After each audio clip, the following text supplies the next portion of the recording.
Ça y est, nous y sommes, c'est l'heure de la grande vidéo pronostic 2022. C'est l'heure de la vidéo que vous allez me ressortir pour vous moquer dans quelques mois. Mais attention, je vous attends, je veux vos avis dans les commentaires et dans un sondage Google Doc que je vous mets en description. J'en profite pour vous dire que ce mardi soir à 20 h, il y aura un live sur ma chaîne Twitch pour parler de tout ça. Et j'en profite pour vous demander de liker et de vous abonner. On est proche des 50 000, alors je compte sur vous pour faire démarrer cette saison sur les chapeaux de roue. Cette vidéo, vous allez le voir, va se décomposer en 4 parties et la première, c'est le duel entre les coéquipiers. Qui va battre son collègue et avec quel écart? L'an passé, Lewis Hamilton battait Valtteri Bottas en inscrivant 64% des points de Mercedes, la plus forte domination de leurs 5 saisons de collaboration, comme vous pouvez le voir. Alors forcément, la question c'est que fera Russell? Selon moi, le jeune loup est extrêmement fort, mais débarque encore dans l'équipe du roi. Il a le temps avant de devenir le numéro 1. Je vois donc un temps d'adaptation et une distance de respect avec Lewis, ainsi qu'un écart avec l'un des meilleurs pilotes de tous les temps. Et oui, si Russell arrive et est direct dans les temps, voire devant Hamilton, on n'est pas seulement sur une bonne performance, on est sur un exploit et devant un monstre. J'arrive donc à un 59% des points pour Hamilton, un espèce d'entre-deux entre la performance de Bottas l'an dernier et le scénario où Russell serait très fort. Et je me dis que dans une saison qui va être très serrée, Hamilton va faire des différences que Russell ne fera pas ou pas encore. Donc voilà, je dis 59%. Chez Red Bull l'an passé, Max a mis un 67% à 33 à Checo et je vois plus ou moins la même chose, un petit peu moins vu que le Mexicain est désormais installé dans une équipe et qu'avec une saison plus disputée, Max va plus difficilement enchaîner les 25 ou les 18 points à chaque week-end. Donc voilà, au lieu de 67%, j'en suis plutôt à 64, 65% en faveur de Verstappen. Du côté des rouges, on avait terminé l'an passé quasiment à 50-50, 64,5 points pour Sainz, 159 pour Leclerc, petit en avance donc pour l'Espagnol. Le duel entre les deux Charles promet en 2022, surtout dans le cas où la voiture leur permet de jouer aux avant-postes. À titre personnel, je pense que Leclerc peut mieux s'en sortir, car il peut aller chercher des hauts plus hauts et a encore une bonne marge de progression. S'il évite les erreurs et les coups de malchance, il doit pouvoir mener au point. Sainz, lui, a l'avantage de la régularité incroyable et de l'infaillibilité. Il sera toujours là pour ramener les gros points. Mais pendant que je pense Leclerc capable de devenir un Verstappen, je ne sais pas si Sainz le peut. Je pense donc qu'il est un peu limité et que dans le cas où la voiture joue le titre, Leclerc aura un petit avantage, en tout cas de niveau et de potentiel. J'arrive donc à 55-45 en faveur du Monégasque. Chez McLaren, Ricciardo avait marqué l'an passé 42% des points de l'écurie et franchement, il s'en était pas si mal tiré parce que ça ne reflétait pas ses manquements et l'écart de niveau abyssal avec Norris. 42% c'était bien payé. Cette année, je l'imagine en meilleure forme sportive, mais attention, Norris a pour moi montré l'an passé qu'il était de la petite trempe supérieure. Et Daniel doit retrouver un niveau qu'il nous promettait et qu'on n'a pas encore vu dans la McLaren. Pour moi, je vois donc le Britannique dominer 56% à 44%. Vous direz que c'est une évolution par rapport à l'an dernier, qu'elle est peut-être pas assez grande. Oui, mais en même temps, l'an dernier, Ricciardo s'en était bien tiré. Voilà, pour moi, 56-44%. Côté français, Gasly avait explosé Tsunoda en marquant 77% des points d'AlphaTauri. Je pense que le français va être au même niveau pour la 3e année consécutive et que Tsunoda va monter un petit peu le sien. Mais dans cet univers extrêmement concurrentiel, ça va être compliqué. J'en arrive à 67% pour Gasly, environ 2 tiers, 1 tiers, c'est ce que j'imagine. Et chez Alpine, Alonso avait battu Ocon 52% à 48%. Je pense que l'Espagnol va monter encore un petit peu son niveau en année 2, quand Esteban va rester dans sa moyenne habituelle. J'en arrive donc à un 55-45, comme chez Ferrari dans l'idée.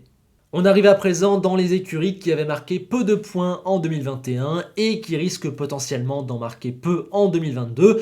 À ce niveau-là, les pourcentages sont moins représentatifs. Si tu mets 2 points et ton coéquipier 8, ça fait 75% pour l'un. Voilà, ça représente peut-être pas le vrai niveau et le vrai écart de performance.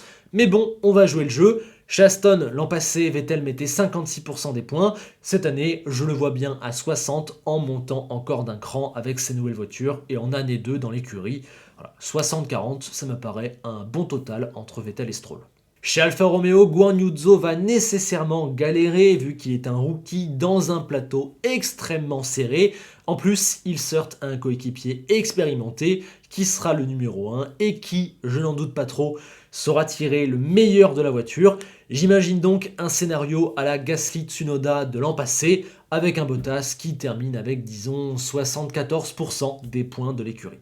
Du côté de Williams, j'imagine qu'ils marqueront peu de points et que le pourcentage sera donc peu représentatif, mais je me suis basé sur la différence de niveau que j'estime entre Albon et Latifi pour donner mon pourcentage. J'en arrive donc à, sur le papier, 60% des points pour Albon, 40% pour Latifi. Et enfin chez As, je crois beaucoup en la capacité de Magnussen de bien exploiter cette voiture, de faire parler son expérience et de savoir aller gratter les points comme à l'ancienne, comme il y a 3-4 ans, également chez As. Donc je me dis que nécessairement un Schumacher plus jeune, pas encore prêt, qui ne s'est jamais battu dans le peloton et dont c'est seulement la deuxième saison, va galérer. Et je vois bien Magnussen mettre 67% des points, également 2 tiers, 1 tiers, à la manière d'un Gasly contre Tsunoda. Voici donc comment j'imagine les duels de coéquipiers cette saison. J'attends désormais vos réactions et vos pourcentages. Pour ce faire, c'est dans le Google Doc, présent dans la description et dans le premier commentaire épinglé. Voilà, on passe maintenant à mon top 3 du classement pilote 2022. Alors, pour commencer en 3e place, j'imagine Lewis Hamilton. Pour m'expliquer, j'imagine une saison très serrée entre Red Bull, Ferrari et Mercedes avec plusieurs dynamiques mouvantes dans la saison. Mercedes a un concept assez extrême, assez dur à régler. Ils peuvent partir avec un petit temps de retard et avoir quelques rechutes ou quelques soucis dans la saison quand les philosophies de Red Bull et de Ferrari me paraissent plus stables, plus régulières. Je vois donc Mercedes potentiellement par moment avoir plus de trous que ses deux concurrentes. Quant à Lewis, je pense qu'il nous sortira une saison comme d'habitude avec quelques masterclass absolument incroyables et une rage de vaincre. Je ne l'enterre pas du tout, au contraire, je le mets 3e, c'est déjà énorme. Mais peut-être qu'il fera plus d'erreurs qu'auparavant, on en a vu l'an dernier. J'en imagine quelques-unes cette année avec quelques abandons, quelques erreurs, quelques mauvais choix, quelques stratégies ratées, quelques énervements. On est face à un personnage un petit peu particulier, parfois en décalage. Il y a aussi la contestation interne, potentiellement pour la première fois depuis 5 ans, il peut avoir un coéquipier qui lui marche un petit peu dessus, même s'il y aura du respect. Tout ça fait que, à l'heure actuelle, j'ai aussi un petit peu envie peut-être de ne pas tomber dans la facilité en disant le titre pour Lewis. Donc voilà, je le vois 3e.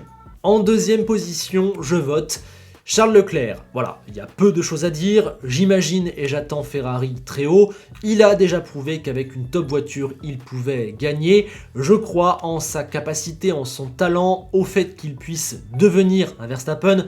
Vous savez ce que recouvre cette expression chez moi. Voilà, peu de choses à dire. Pour moi, c'est un candidat naturel et crédible au titre et je le vois le jouer. Et si je ne le mets que 2e, c'est car pour moi, le champion 2022, c'est Max Verstappen. Et oui, je vois le néerlandais faire un back-to-back, il y a plusieurs raisons à cela, à commencer par son écurie Red Bull. Je pense qu'ils ont pondu une très bonne voiture qui sera prête dès le jour 1. Ils me font la plus belle impression visuelle et mentale au niveau de la sérénité. C'est vraiment très fort et je vois la voiture constante de A à Z. Pour moi, il a la machine, c'est déjà un très gros point. Et d'autre part, le mec est absolument monstrueux. Il nous a pondu une saison 2021 qui est un chef-d'œuvre que seul Lewis Hamilton peut sortir. Donc concrètement, je crois que Verstappen est capable d'enchaîner 23 podiums s'il n'a pas d'ennui mécanique. Je le vois dangereux partout, chaque week-end sur tous les circuits. Être peut-être le plus régulier, le plus constant, le plus fort, le plus injouable mentalement, avec l'écurie la plus sereine et la plus dévouée à un seul pilote. Voilà, pour moi Verstappen a tout entre les mains, va être redoutable et a les meilleurs arguments. Verstappen premier, Leclerc deuxième, Hamilton troisième, voici mon podium pilote 2022, j'attends le vôtre en commentaire et dans le Google Doc. Je comprends si vous votez autrement, de toute façon ça reste des pronostics et ça reste très dur, surtout sur une saison de 23 Grands Prix, mais voilà comment je vois les choses. Rapidement, si je devais compléter, je vois une bataille Sainz-Russell pour la 4ème place, avec peut-être Sainz qui termine devant Russell, Perez 6 et Norris 7 en sorte de meilleur des autres. Je ne rentre pas plus profondément dans le classement pilote, car à l'heure actuelle, ça n'a pas trop de sens, ce serait surtout du hasard, du bluff, de la prédiction au pifomètre. Donc voilà, mais vous avez mes duels de coéquipiers pour déjà faire un pré-classement, auquel va venir s'ajouter mon classement constructeur qui va vous donner une idée d'où je vois les uns et les autres. Avec tout ce que j'ai expliqué jusqu'à présent, vous connaissez déjà mon top 3 constructeurs, mais l'ordre risque de vous surprendre. Mais pourtant, quand on reprend ce que je viens de dire dans les 2 rubriques précédentes et qu'on essaie de calculer au niveau de mes pourcentages, vous allez voir que ça colle. Je dis 3e Red Bull, 2e Mercedes, 1re Ferrari. Alors avoir un champion du monde, Verstappen, qui conduit dans l'équipe qui arrive 3e au constructeur, c'est extrêmement rare. La dernière fois c'était en 83 avec Piquet champion sur une Brabham, mais c'est possible notamment dans le cas où on a 3 équipes qui se disputent le titre. Et quand je vois les duos Ferrari et Mercedes, je me dis qu'ils sont plus à même d'avoir de meilleurs résultats d'ensemble avec 2 pilotes plus proches en théorie. Notamment le duo Ferrari qui pour moi sera le plus proche de ces 3 duos là. En comparaison, je vois Mercedes galérer un petit peu par moment, n'arriver que 3e et 5e du constructeur, donc marquer moins de points. Et je me dis que Perez, qui est plus loin de Verstappen que Russell et Sainz ne seront de leurs coéquipiers dans mon esprit, va pénaliser un Red Bull qui terminerait 3e, un peu sur le modèle de l'an passé, où Max est champion, mais Red Bull n'est pas championne. Voilà à peu près Ferrari, Mercedes, Red Bull, mon top 3 constructeur. En 4e position, j'imagine McLaren dans une sorte de no man's land, mais je me demande dans quelle mesure leurs soucis récents de frein n'induisent pas mon esprit en erreur, et on a un peu du mal à les juger pour l'instant, mais globalement je les vois avoir un petit temps de retard sur le trio de devant et faire une saison un peu comme en 2021, en étant une force largement meilleure que le 2e midfield, mais encore un petit peu pas assez pour être devant, sauf sur quelques grands prix, comme ils l'ont fait à Monza ou à Monaco par exemple. Et après ça, eh bien c'est l'immense bazar, celui qui arrive à classer les 6 autres équipes dans le bon ordre et à la bonne place, clairement c'est du génie, parce qu'à l'heure actuelle on ne sait pas trop. D'ailleurs mon prono c'est que ces 6 là se tiendront en moins d'une demi-seconde dans la qualif à Bahreïn. Donc voilà, c'est très compliqué. Malgré tout, dans ce gros bazar, je me dis qu'avec leurs ressources, leurs pilotes, leurs moyens et leur niveau affiché pour l'instant, Alpine et Aston Martin devraient mieux s'en sortir et se classer aux 5e et 6e places. Allez, je dis Alpine 5 et Aston 6, mais là on est à 30% sur des données factuelles, 20% sur un petit peu de logique et 50% sur du hasard, donc c'est compliqué. En 7e place, je viens mettre AlphaTauri pour 2 raisons. La première, je les imagine à leur sorte de niveau habituel, bon dans le midfield. Donc voilà, 5e, 6e, 7e, 8e. Voilà, donc je les mets 7e cette année. Et je me dis que dans la grosse concurrence où les temps vont être très serrés, Pierre Gasly va leur faire un bien fou et que grâce à un pilote de ce niveau-là, ils ne peuvent pas tomber plus bas que la 7e place. Pierre va ramener les points et assurer un bon classement au constructeur. AlphaTauri 7e, pas loin d'Aston et de Alpine. 8e, je mets ensuite Alfa Romeo, une voiture dont j'aime bien le potentiel et la singularité et qui sera très bien emmenée par Valtteri Bottas. Oui, mais il y a quelques points noirs. Déjà, Zhou, il a du talent, mais c'est sa saison rookie et il va affronter un plateau hyper compétitif où tout se joue pour quelques dixièmes. Nécessairement, ça va être dur. Ensuite, l'écurie ne m'inspire pas forcément confiance comparativement aux autres. J'en avais déjà parlé, mais que ce soit en termes de stratégie, de bonnes décisions, de maximisation de la performance ou encore de fiabilité, je me dis qu'ils vont perdre beaucoup de points à cause de ce genre de qualité qui leur manque un petit peu par rapport aux autres. Dans l'idée, j'imagine Bottas bon, voire très bon, se battre avec des Alpines, des Aston et Gasly pour les points, mais il restera peu de place disponible. Ensuite, je vois Zhou nécessairement en retrait, un peu à l'image d'un Tsunoda l'an passé, et je vois une écurie qui fait parfois des erreurs qui lui coûtent des points. Et bah du coup, je ne peux pas faire mieux que 8ème pour Alfa Romeo. Pour les deux dernières places, j'imagine donc un duel entre Haas et Williams. Et ça me fait mal au cœur car j'aime bien ces deux écuries. J'aimerais beaucoup qu'elles se sortent du fond de classement et je crois qu'elles ont beaucoup progressé, qu'elles sont beaucoup moins loin. Mais quand je vois la concurrence, je me dis que ça va être très dur. Et quand je compare leurs capacités par rapport aux autres, eh bien ce sont elles qui arrivent en deux dernières positions. Haas reste encore ultra faible et donne très peu de certitude. Alors oui, les essais ont montré des choses prometteuses et l'arrivée de Magnussen va faire un bien fou, mais dans le grand bazar de 2022, j'ai du mal à les voir mettre des points de manière régulière, je n'en suis pas encore là malheureusement. Williams, elle me laisse perplexe, je ne sais pas quel est le vrai niveau de cette voiture et je me demande si leur duo de pilotes est capable de rivaliser à toutes les courses pour des points face à Norris, Vettel, Ricciardo, Gasly, etc. Je ne sais pas. Quand je fais le tour de tout et que je capte mon intuition, j'en arrive à donc ces deux dernières places. Si je m'écoute complètement, je mets Haas 9ème et Williams 10ème, mais je trouve que c'est très dur pour l'écurie de Groove. Mais en même temps, il me faut bien un 10ème et mettre Haas 10ème, c'est un peu la solution de facilité. Et puis, je vois pas Haas 10ème. Voilà, c'est compliqué. Je veux bien savoir qui vous mettez dernier parce que c'est très dur. Moi, je pense que je vais mettre Haas 9 et Williams 10, mais que dans tous les cas, ça va se jouer à quelques petits points et à un Grand Prix où il y aura eu des accidents et un mec qui aura terminé 7ème. Voilà, ça va se jouer à ça. Donc c'est pas très important, mais dans l'idée, Haas 9, Williams 10, malheureusement. Voici donc mon classement constructeur 2022. Très compliqué, surtout selon moi pour les 6 dernières positions, mais j'ai essayé de classer avec de la logique. Rappelez-vous mon pourcentage, pour moi c'est 30% de données, 20% de logique, 50% de hasard. J'attends vos avis dans les commentaires et dans le Google Doc, je vous le rappelle. Allez, on va terminer cette vidéo avec des paris spéciaux. C'est simple, je vous dis, il va se passer tel événement. Vous me répondez oui ou non. Là aussi, il faut voter dans le Google Doc. Voilà, j'ai fait des propositions. Par exemple, la première, je pense que toutes les écuries vont marquer des points cette saison. Ça va de pair avec le fait que tous les pilotes vont pour moi marquer des points. Et donc que Zhou et Schumacher vont marquer leur premier point en Formule 1. Vous avez 3 paris pour le prix d'un. À vous de me dire si ça passe, oui ou non. Dans la même veine, je vais encore plus loin en disant que Haas va marquer des points avant Silverstone et qu'ils ne feront pas qu'une seule entrée dans le top 10 cette année, au moins 2. Je mise ensuite sur 7 pilotes vainqueurs différents au cours de la saison. Le record c'est 11 en 1982. Il n'y a que 15 fois où on a eu au moins 7 vainqueurs. L'an dernier c'était 6. Voilà, pour cette saison, je me dis Leclerc, Hamilton, Verstappen, quasiment 100%. Sainz, Russell, allez, 95%.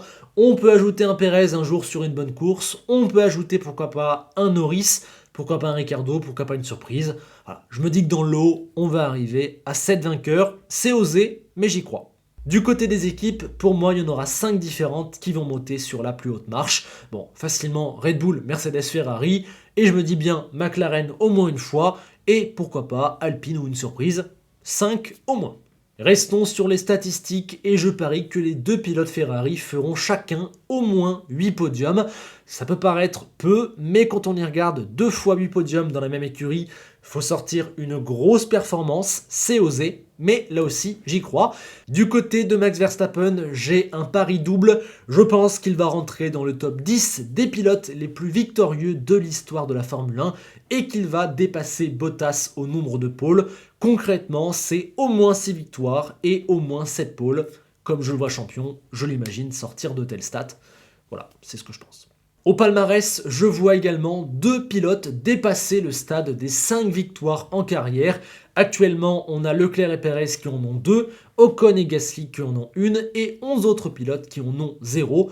Pour moi, parmi ces mecs-là, il y en aura au moins 2 qui, à la fin de la saison, auront 5 victoires ou plus. À vous de me dire, pour moi, c'est du Leclerc et potentiellement du Russell ou du Sainz. De la même manière, j'imagine 3 nouveaux poleman en Formule 1 à la fin de la saison, et c'est assez osé. Russell et Sainz sont des candidats naturels, pourquoi pas, mais ce sera pas évident. Et après, pour le troisième, on a peu de candidats. Norris, Ricciardo, Vettel, Stroll, Alonso en ont fait. Nous reste donc Perez, qui n'en a pas, mais faudrait battre Verstappen en qualif, et l'an dernier, il l'a fait que 2 fois. Il y a Ocon, il y a Gasly, il y a les rookies, il y a Magnussen. Voilà, trouver le troisième sera pas évident, et faut en plus que Russell et Sainz l'aient fait avant.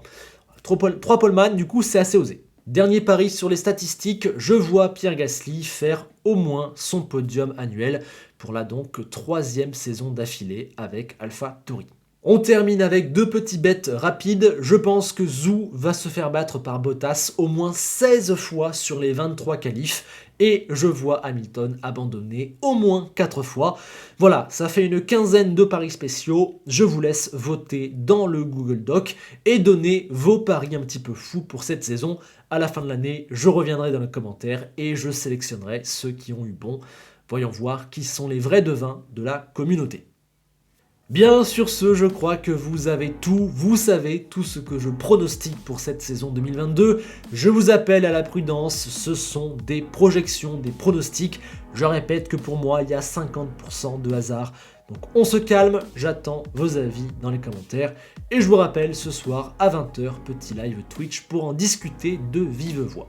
Allez, je m'arrête là, j'ai trop parlé, merci de votre soutien et on se quitte avec Enzo Ferrari qui est prêt à me faire visiter Maranello si jamais j'ai bien prédit le premier titre constructeur de Ferrari depuis 2007. A bientôt et à vos pronostics.